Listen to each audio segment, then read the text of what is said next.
Olá pessoal, boa tarde. Eu quero trazer uma palavra para o seu coração nesse dia. E o tema é: pare de cochear entre dois pensamentos.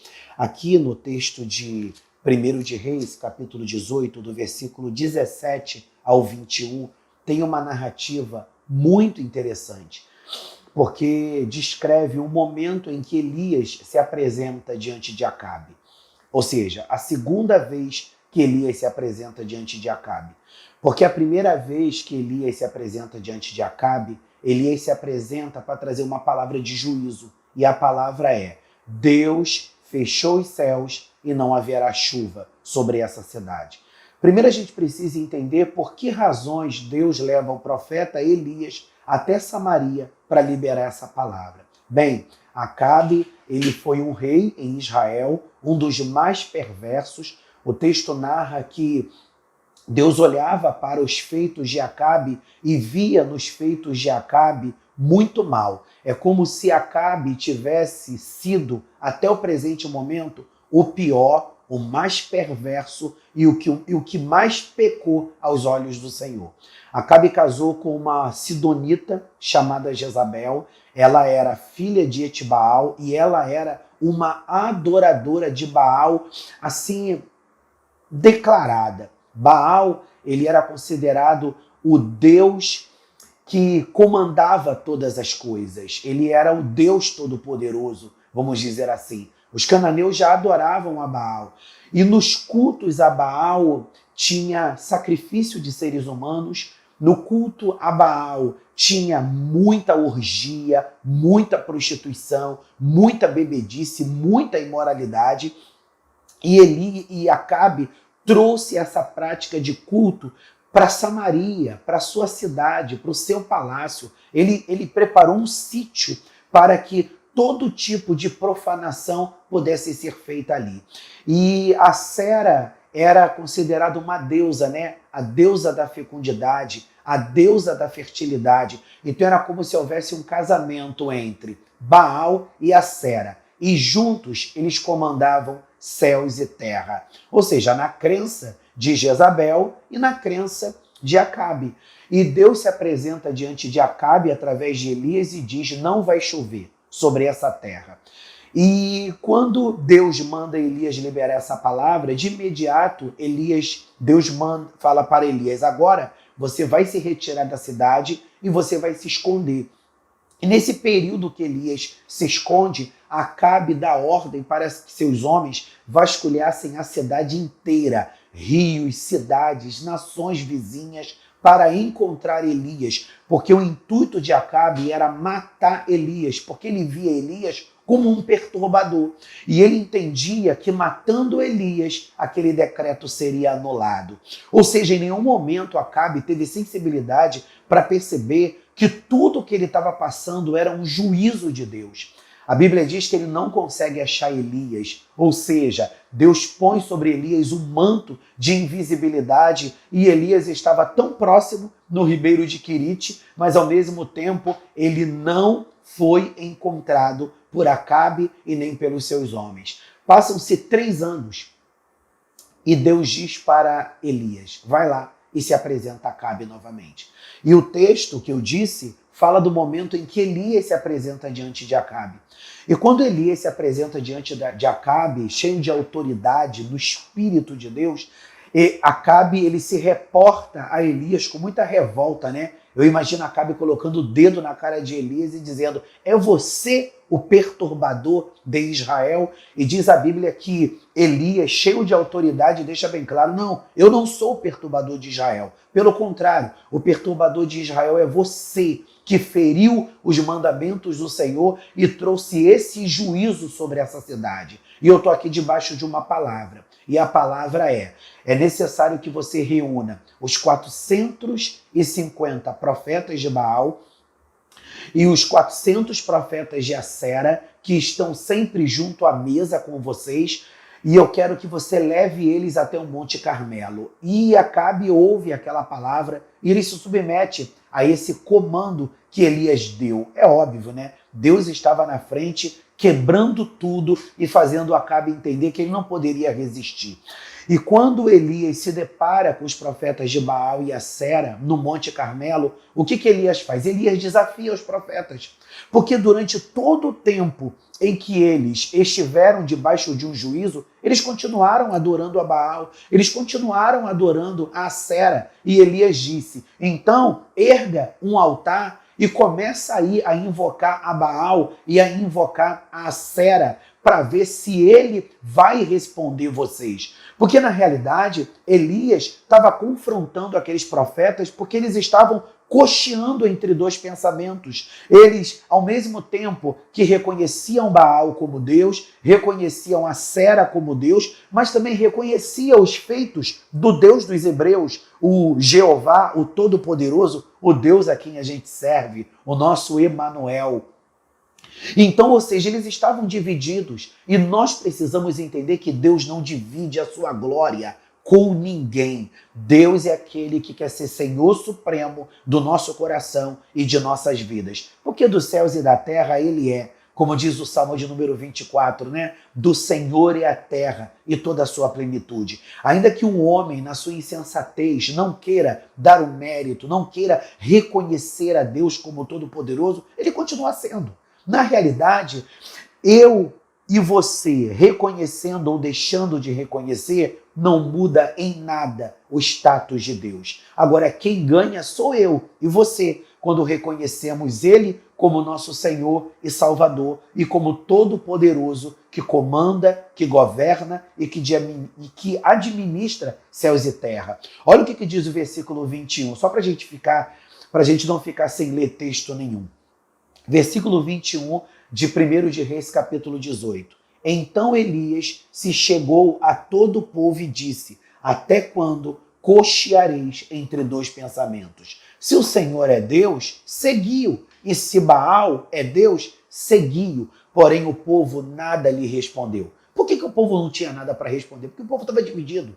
O povo não sabia a quem servir. Na realidade, estava servindo a Baal, estava servindo a Acera, mas ao mesmo tempo lá dentro tinha, é como se fosse assim, um conflito. Olha aí como é importante uma liderança na vida do povo. Acabe, que deveria ser uma referência, ele estava se deixando ser persuadido. Não, meu irmão, o mundo precisa de homens que se levantem para ser uma voz a influenciar e a não ser influenciado. Mantenha a tua fé, mantenha a tua crença, mantenha a tua firmeza, mantenha a sua aliança com o Todo-Poderoso. Você pode até estar sendo perseguido em detrimento da tua fé. Você pode até estar sendo caluniado em razão do seu posicionamento espiritual. Mas, irmãos, a seu tempo, eles verão que Deus é na tua vida e eles se encurvarão para admitir que precisam professar essa fé que eu e você estamos professando. E diz a Bíblia que Elias desafia os profetas de Baal e Acera e eles ficam mais de 12 horas clamando a Baal. E Baal e Acera não lhes respondeu. Aí Elias disse, então agora eu vou mostrar para vocês quem é Deus em Israel. E a primeira coisa que Elias faz, ele não clama a Deus. A primeira coisa que Elias faz, ele segue os princípios espirituais estabelecidos na palavra.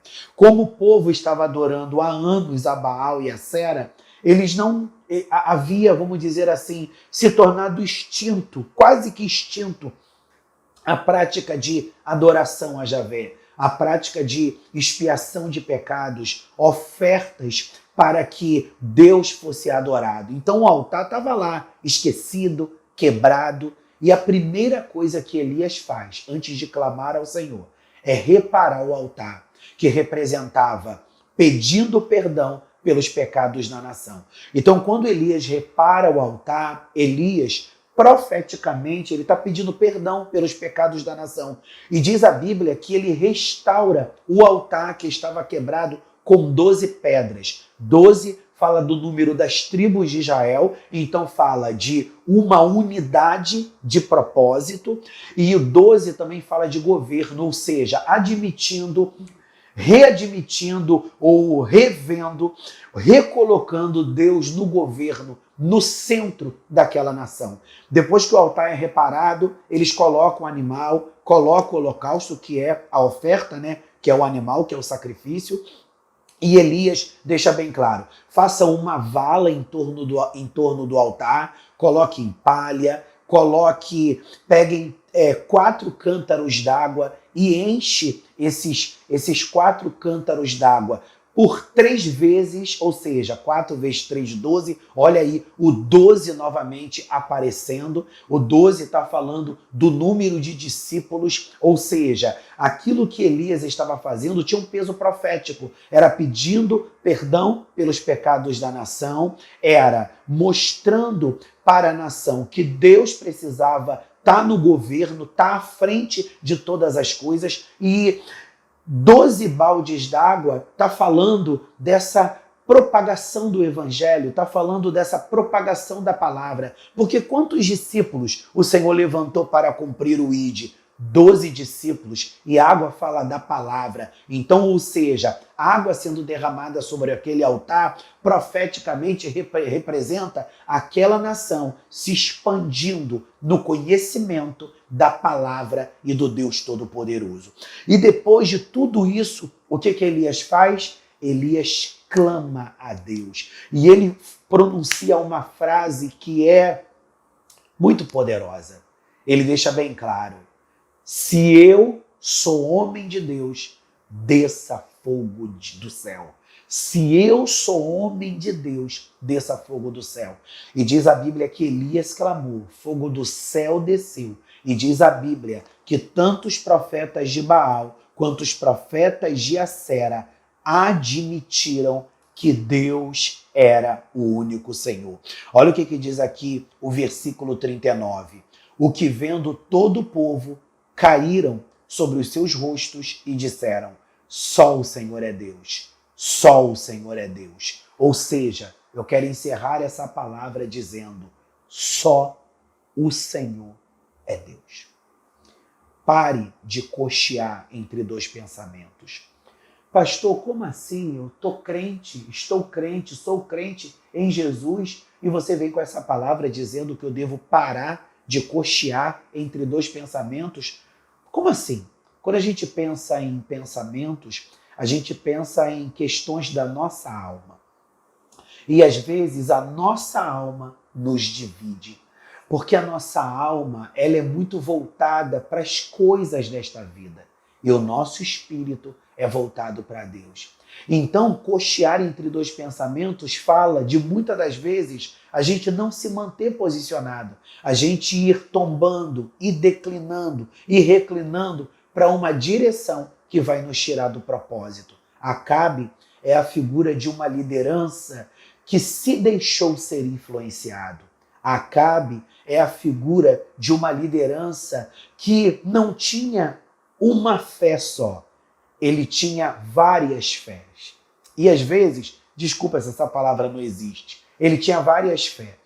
Ou seja, às vezes nós dizemos que temos fé no Senhor, mas temos fé no nosso trabalho, temos fé na nossa sabedoria, temos fé no amigo que vai nos abrir uma porta, temos fé naquela situação que é um dinheiro que vai chegar porque me foi prometido, e a gente começa a confiar em coisas, a gente começa a confiar em pessoas, e a gente acaba esquecendo que se eu tenho trabalho é porque Deus me abriu essa porta. Se esse dinheiro está chegando às minhas mãos é porque Deus possibilitou esses meios. Se você tem sabedoria, foi Deus que te deu. Se hoje você está vivendo uma fase de crescimento, expansão e prosperidade, não é porque você é bom, mas é porque Deus decidiu te abençoar em razão de um propósito maior que Ele tem em razão de tudo isso. Então não é por causa de você, é por causa do propósito. Puxa, pastor, não é por causa de mim? Essa palavra é tão pesada. Porque a gente gosta de trazer a glória pra gente. Então a gente tem muito disso, né? Eu estou vivendo essa fase boa porque eu mereço. Eu estou prosperando porque eu mereço. Tá dando tudo certo porque eu mereço. Meu irmão, a gente não merece nada. O que a gente desfruta, o que a gente vive é graça. Então pare de cochear entre dois pensamentos. Elias mostrou quem era Deus em Israel e quem era Deus na sua vida. E quem é Deus na sua vida? Deus é aquele que ocupa o primeiro lugar na sua lista de preferências, ou Deus é o último da fila, que você só recorre quando você está em apuros? Pense nisso. Pare de cochear entre dois pensamentos e viva uma vida inteira diante da presença do Senhor. Um grande abraço, até a próxima. Deus vos abençoe.